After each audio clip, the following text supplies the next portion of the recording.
PSC question കോർണറിലെ പുതിയൊരു വീഡിയോയിലേക്ക് എല്ലാവർക്കും സ്വാഗതം. ഇന്ന് ഡിസ്കസ് ചെയ്യാൻ പോകുന്നത് 10th പ്രിലിംസ് എക്സാമിന് വേണ്ടി തയ്യാറെടുക്കുന്നവർക്കായി സിലബസ് അടിസ്ഥാനത്തിൽ കേരളത്തിലെ സാമൂഹ്യ പരിഷ്കർത്താക്കൾ എന്ന വിഷയം ആസ്പദമാക്കിയാണ്.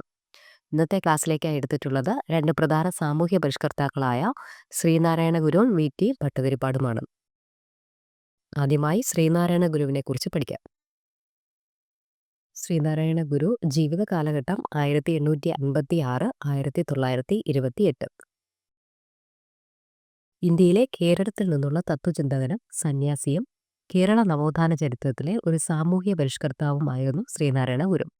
കേരളത്തിൽ നിലനിന്നിരുന്ന സവർണ മേൽക്കോയ്മ, തൊട്ടുകൂടായ്മ, തീണ്ടിക്കൂടായ്മ തുടങ്ങിയ സാമൂഹ്യ തിന്മകൾക്കെതിരെയും അന്ധവിശ്വാസങ്ങൾക്കെതിരെയും പോരാടിയ അദ്ദേഹം കേരളീയ സമൂഹത്തെ ആകെ നവോത്ഥാനത്തിലേക്ക് നയിക്കുന്നതിൽ പങ്കുവഹിച്ചു. ജാതി വ്യവസ്ഥയെ ചോദ്യം ചെയ്ത ഒരു സാമൂഹ്യ പരിഷ്കർത്താവായിരുന്നു ശ്രീനാരായണ ഗുരു.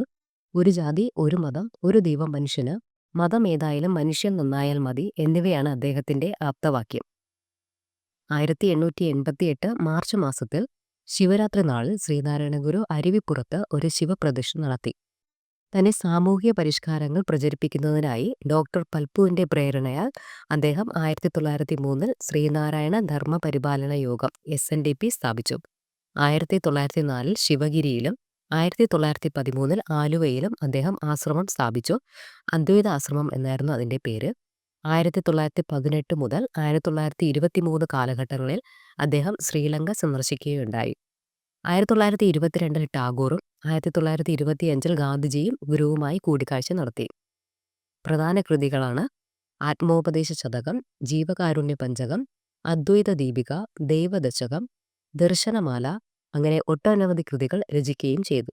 1928 സെപ്റ്റംബർ 20 ശിവഗിരിയിൽ വെച്ചായിരുന്നു ശ്രീനാരായണ ഗുരുവിന്റെ സമാധി.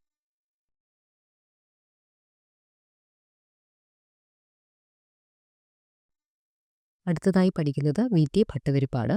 ജീവിത കാലഘട്ടം 1896 1982.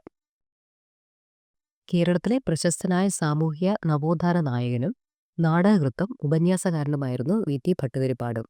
ഇദ്ദേഹത്തിന്റെ മുഴുവൻ പേര് വെള്ളിത്തുരുത്തി താഴത്ത് രാമൻ ഭട്ടതിരിപ്പാട് എന്നായിരുന്നു. ഒഴുക്കിനെതിരെ നീന്തിയ അദ്ദേഹം സമൂഹത്തിൽ നമ്പൂതിരി സമുദായത്തിൽ വിശേഷിച്ചും അന്ന് ഉറച്ച വിശ്വാസം നേടിയിരുന്ന കാലഹരണപ്പെട്ട പഴയ അനാചാരങ്ങൾക്കെതിരെ പ്രവർത്തിച്ചു.